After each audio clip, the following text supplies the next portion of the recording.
They say that some places hold onto the memories of the past, that walls absorb the cries of the tormented, and floors remember the footsteps of the damned. This is the story of Athens Hall and the horrors that still echo within its walls. Welcome, listeners, to a tale of darkness, despair, and the unknown. A tale that will take you deep into the heart of Ohio University, where the past is never truly past and the dead never truly rest.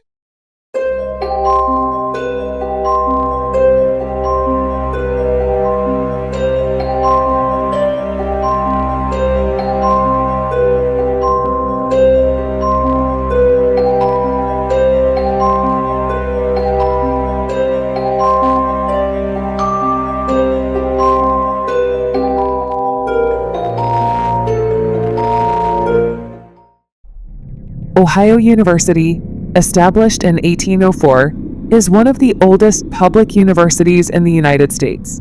Nestled in the rolling hills of Athens, Ohio, the campus is known for its picturesque beauty and vibrant student life. But beneath the surface of this idyllic college town lies a history steeped in darkness. The most infamous of its landmarks is Athens Hall, a dormitory that stands on the site of what was once the Athens Lunatic Asylum. The asylum, built in the late 1800s, was a place where society sent its outcasts, the mentally ill, the unwanted, the forgotten. Officially, it was a place of treatment and care, but in reality, it was a house of horrors. The methods of treatment employed at the time were brutal and inhumane. Electroshock therapy, lobotomies, and solitary confinement were common. Patients were often subjected to these treatments against their will, with little hope of ever being released. Over the decades, the asylum became overcrowded and understaffed.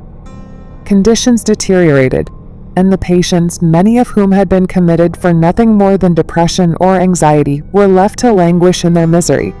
Those who died within its walls were often buried in unmarked graves on the property. The asylum eventually closed in the mid-20th century, and the building was repurposed as a dormitory for students. But the memories of the past were not so easily erased.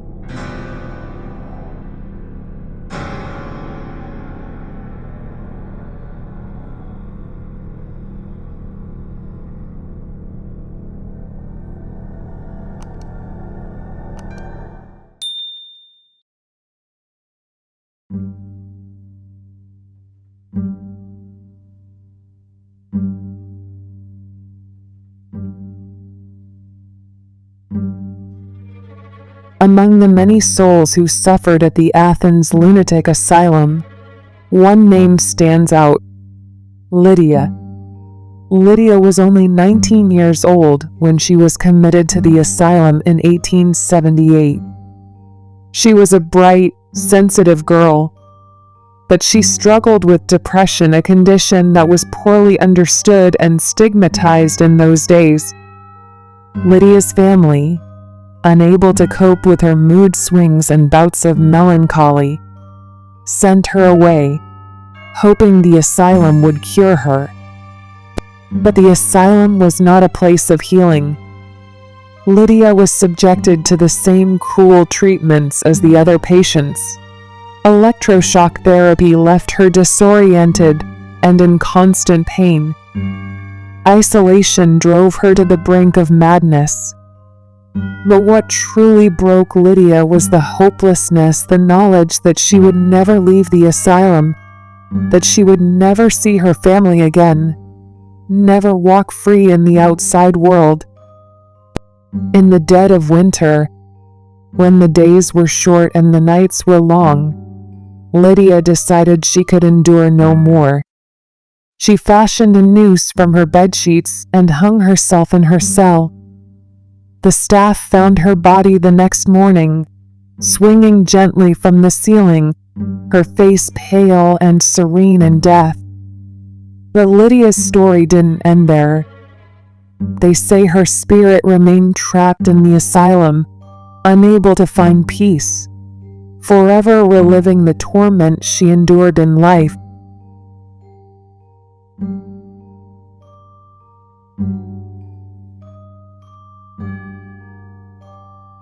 In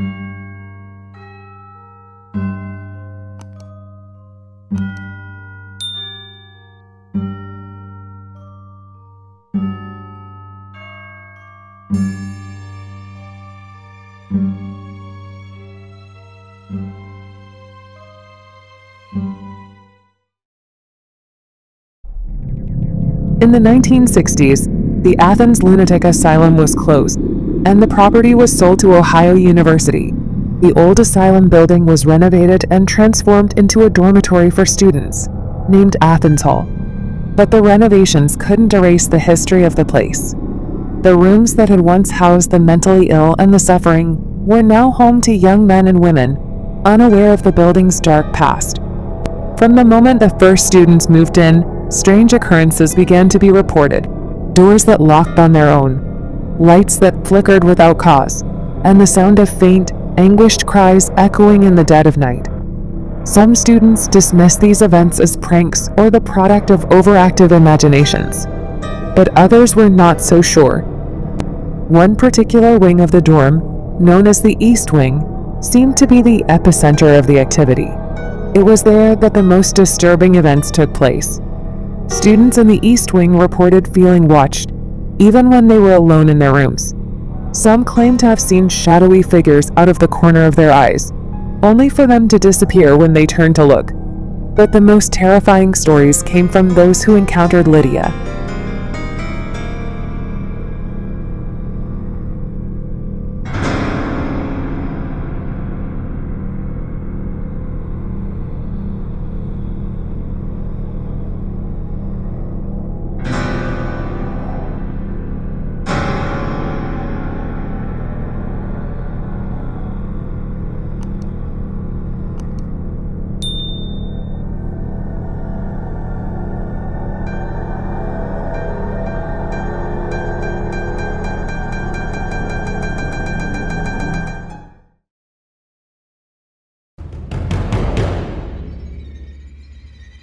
Emily Martin was a sophomore at Ohio University, majoring in psychology. She was a bright, determined young woman with a skeptical mind. She didn't believe in ghosts or the supernatural, and she certainly didn't buy into the stories about Athens Hall being haunted.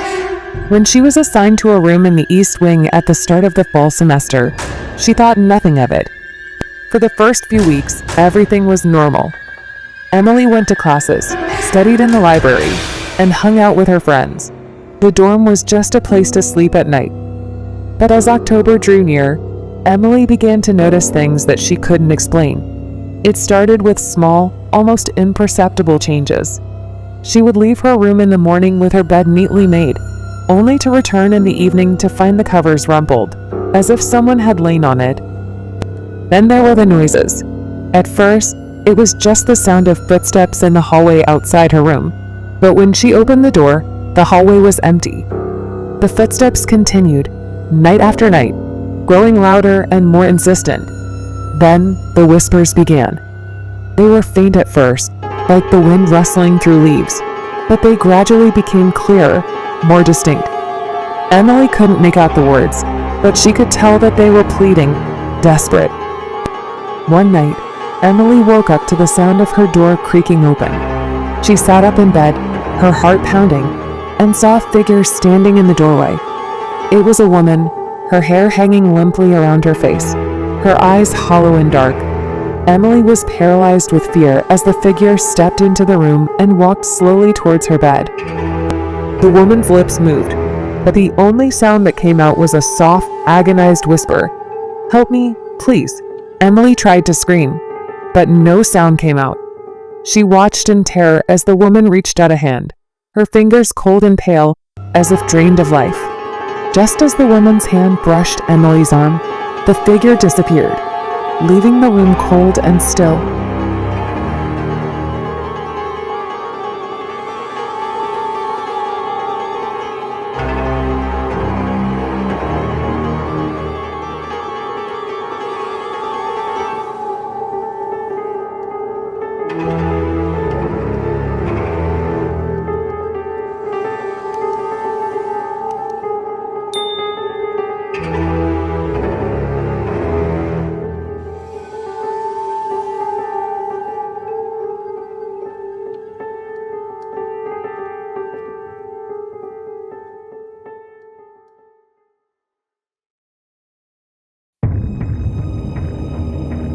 Shaken by the encounter, Emily knew she couldn't ignore what she had seen. She spent the next few days researching the history of Athens Hall, hoping to find some explanation for what had happened.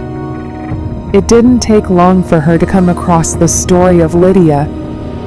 As she read about Lydia's tragic life and untimely death, Emily felt a deep sense of sorrow and empathy for the young woman who had suffered so much. Emily became convinced that the figure she had seen was Lydia's spirit, trapped in the dormitory, reliving the torment of her final days. She wanted to help Lydia, to free her from the place that had caused her so much pain. But she knew she couldn't do it alone. She reached out to a local paranormal investigator, a woman named Claire, who had a reputation for helping spirits move on to the afterlife. Claire agreed to meet with Emily and discuss the situation. They met at a small cafe near the university, where Claire listened intently as Emily recounted her experiences. Claire was a middle-aged woman with a calm, reassuring presence. She explained that Lydia's spirit was likely bound to Athens Hall by the intense emotions she experienced there: fear, despair, and ultimately death. "Spirits like Lydia's don't want to be trapped," Claire said, her voice gentle but firm. "They're stuck in a loop, reliving their final moments over and over again. But releasing a spirit is not easy. It requires a lot of energy, and sometimes the spirit doesn't want to leave. They're afraid of what comes next, of what they might find on the other side." Emily listened, her determination growing. She knew she had to try, no matter the risk. Claire agreed to help her perform a cleansing ritual in the dorm, a ritual that would involve calling Lydia's spirit and guiding her to the light. But Claire warned Emily that they needed to be careful. The process could be dangerous, especially if there were other spirits in the building, spirits that might not be as willing to leave as Lydia.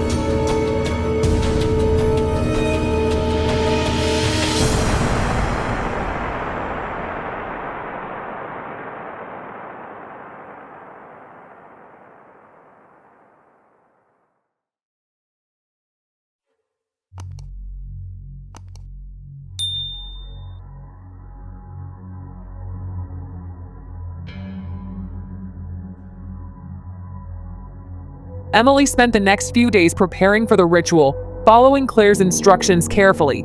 She gathered the necessary items: candles, sage, a small vial of holy water, and a piece of amethyst, a stone known for its protective properties. She also did her own research, reading everything she could find about spirit cleansing and protection spells. The night of the ritual, Emily felt a mix of fear and determination. She had convinced herself that this was the right thing to do, that she was helping Lydia find peace. Claire met her at the entrance to Athens Hall, carrying her own set of tools for the ritual. Together, they walked to Emily's room in the east wing, where the air felt thick with tension. Claire set up the candles in a circle around the room, lighting each one with a small match. She then placed the amethyst in the center of the circle and began to burn the sage, letting the smoke fill the room. The scent was strong and earthy, mingling with the cold air that seemed to seep through the walls.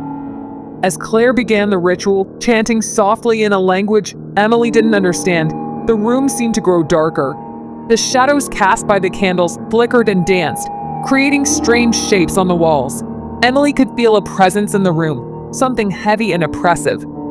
She tried to focus on the ritual, repeating the words Claire had taught her, but her voice trembled with fear. The temperature dropped sharply, and Emily's breath came out in visible puffs of air.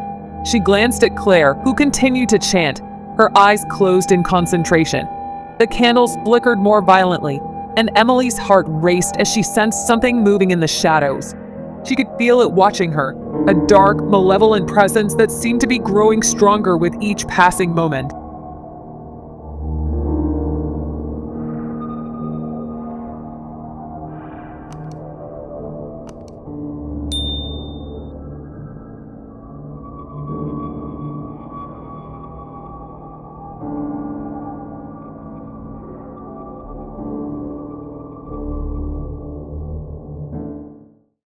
Suddenly, the door to the room slammed shut with a deafening bang, causing Emily to jump. The force of the door slamming caused the candles to flicker and almost go out, plunging the room into near darkness. Emily's heart was pounding so hard she thought it might burst. The presence in the room grew stronger, more oppressive, as if it were trying to crush her spirit. "Stay calm, Emily," Claire shouted over the howling wind that seemed to come from nowhere. "Don't let it take hold of you. We have to finish the ritual." But Emily was struggling to stay focused. The dark presence was pushing against her mind, whispering terrible things, filling her with fear and despair. She could hear a voice in her head, deep and guttural, telling her to give up, to let go, to join the darkness. Claire's chanting grew louder, more urgent, as she tried to push back the presence. Emily could see the strain on her face, the beads of sweat forming on her forehead. The candles flickered violently, and the shadows on the walls twisted and writhed as if alive. In a moment of sheer panic, Emily grabbed the vial of holy water and hurled it towards the center of the room. The vial shattered against the floor, and the water splashed across the circle of candles. There was a horrific screech, like metal scraping against metal, and the dark presence recoiled as if in pain. The wind stopped suddenly, and the room became eerily silent. The oppressive weight lifted, and Emily collapsed to the floor, gasping for breath. She felt drained, as if the presence had sucked the life out of her. Claire was at her side in an instant, helping her to sit up. "It's gone," Claire said, her voice shaky but relieved. "We did it, Emily. We sent it away."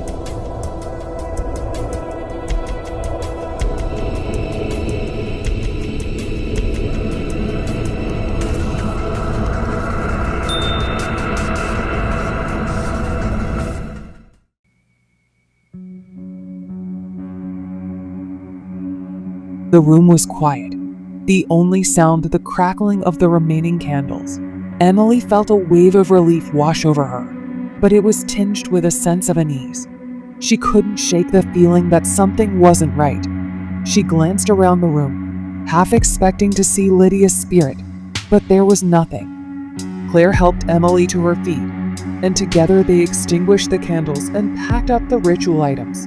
As they left the dorm, Emily couldn't help but feel a deep sense of sadness. Had they truly helped Lydia? Or had they simply driven away the darkness for now? Over the next few days, the dormitory was quiet. The strange occurrences stopped, and the students in the East Wing reported no further disturbances. Emily moved out of Athens Hall at the end of the semester, unable to stay in the place where she had come so close to losing herself. But Emily never forgot Lydia. She often wondered if Lydia had finally found peace, or if she was still wandering the halls, searching for someone to help her. Some nights, when the wind howled just right, Emily swore she could still hear the faint sound of a woman crying, begging for release. Lydia's story haunted her, a reminder of the pain and suffering that can linger long after death.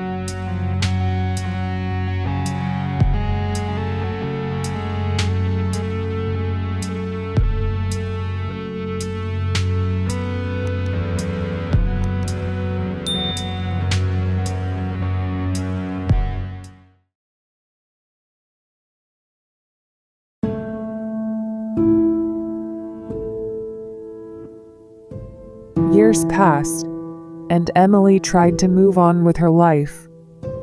She graduated from Ohio University, moved to a new city, and started her career. But the memories of Athens Hall, and of Lydia never left her. She often found herself drawn to stories of hauntings and the supernatural, searching for answers that might never come. One cold autumn night, as Emily was preparing for bed, she heard a soft knock at her apartment door. It was an odd time for a visitor, and as she opened the door, she felt a familiar chill in the air. Standing in the hallway was a figure she hadn't seen in years. Lydia's appearance hadn't changed. She was still the same pale, gaunt woman, her eyes hollow and filled with despair.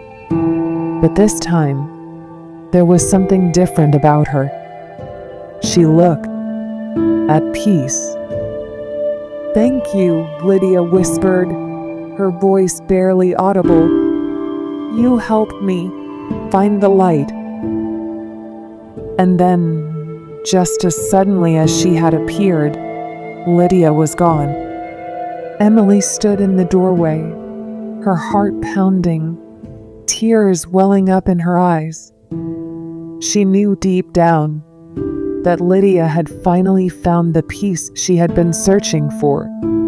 The haunting was over, and Lydia's spirit was finally free. Emily closed the door and sat down on her bed, the weight of years of fear and uncertainty lifting from her shoulders. She knew that she had done the right thing, that she had helped a lost soul find peace. But she also knew that there were other stories out there, other spirits trapped in the darkness, waiting for someone to help them find the light.